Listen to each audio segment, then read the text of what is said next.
My name is Dan Smith, and we're at the Woodlands, Texas, and we just played in a venue down the plaza there at a place called the Shadow Play Lounge. I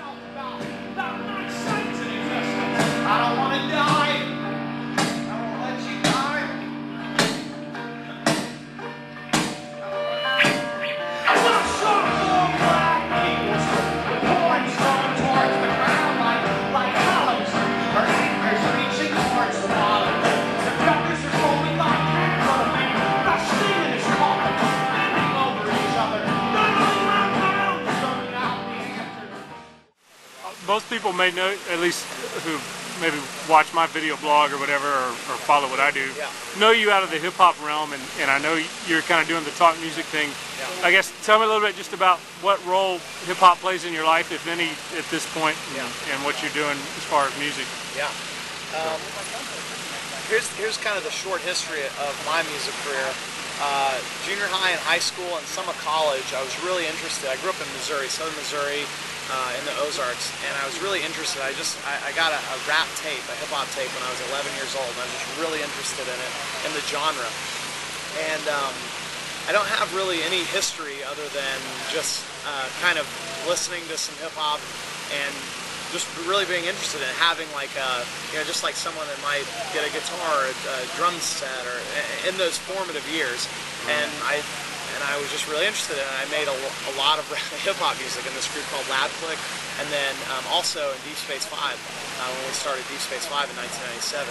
And that kind of led to, Nate and Greg from Marzil getting on Tooth and Nail, and then Tooth and Nail, signing Deep Space 5, and then starting to tour and stuff. And so it kind of, I was already at whenever Deep Space 5 first got put out, I put out Whisper Moon, and I was in this transition period in my mind. I didn't know what it was going to be, but I like so many different types of music, and I don't really have any sort of like hip-hop is this kind of cultural, like almost kind of an urban thing, and I didn't grow up in any urban setting. I don't have a lot of friends, or even any, like, other than just like liking that music when I was younger, no real ties to, like, that I have to stay loyal to some sort of set of rules in a genre. And I've also been able to see other genres and the music that's made kind of out of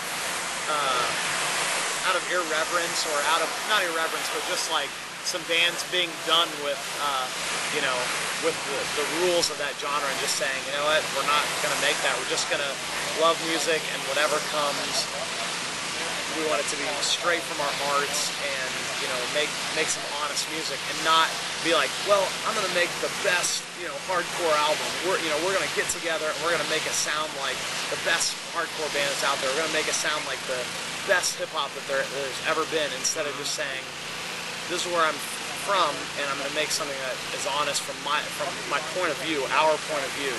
Chris makes all the music for a listener, and I make all the words, and make the best music that we can from our hearts, and not make something that is the best of a genre, And so in 2005, I put out with Dave, DJ EQ, an album called Ozark Empire, and that was the last hip-hop thing, last full hip-hop album I made. We made a Christmas album with my friend Nate, and that was a lot of fun, just kind of a fun thing.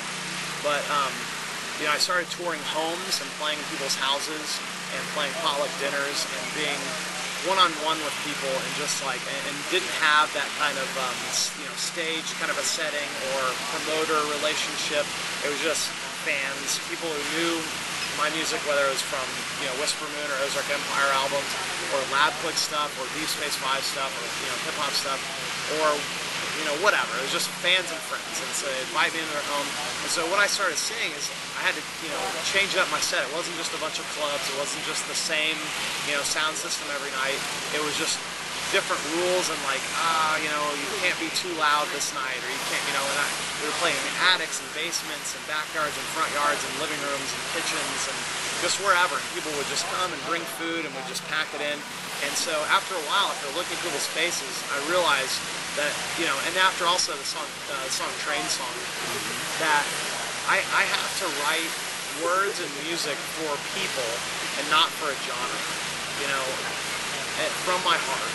And so it was kind of this turning point where I thought, you know, if I were to take away beats or music or just the kind of bravado or a stage or whatever, if I were to take the words, if you're going to take 95% of all the hip-hop music that's out there, hardcore music, I don't know, some different genres, and just have the vocalists just say them to people, young people, old people, people that don't know anything about the genre, whatever, would it make sense? Would you actually be saying something to them?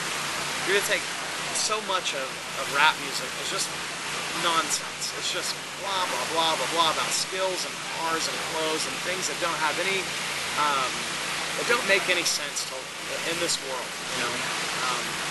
And it's just proliferated. It's put out there. If you were to just take the words and just say them to people, and not just a rap crowd or a hip hop crowd, you know, that was it just kept going in my mind because it was just this non-specific audience on those home tours, and the answer was no for some songs, and I just started not playing a bunch of songs and just only playing the songs that actually had meaning to people, and it just kind of changed for me, and it's been changing over the course of the last 5 years specifically, half a decade, to talk music and where we're at today, and just not even a desire to you know, I don't have any desire to make some good rap album. I don't know what that looks like, and I don't care. And honestly, I'm so much more happy as an artist and a musician, and a touring artist, and someone who wants to leave a legacy for, you know, hopefully explaining some of the things that I go through in life to people versus just some nonsense. You know? So, and that's kind of where I'm at with hip hop. I don't even know where it's at.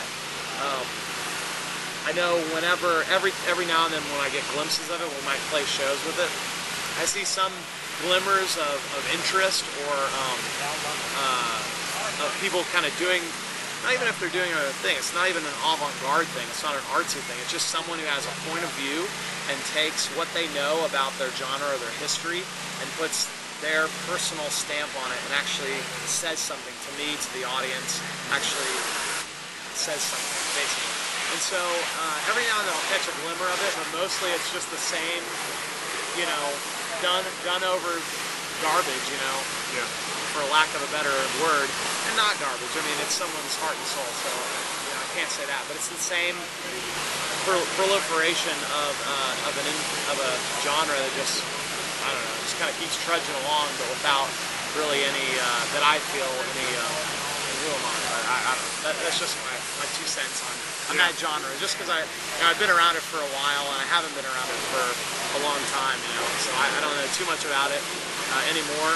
But I know the reasons why I did become fed up with it was just, I don't know, it just didn't have anything for me, and it didn't challenge me, and I didn't feel like just playing even these songs to just, you know, keep marketing and keep touring to a only hip-hop crowd was just like, not necessarily casting pearls to swine or that whole phrase, because I don't feel like this like, you know, I don't feel like these are just pearls, and you know, I don't feel like that at all.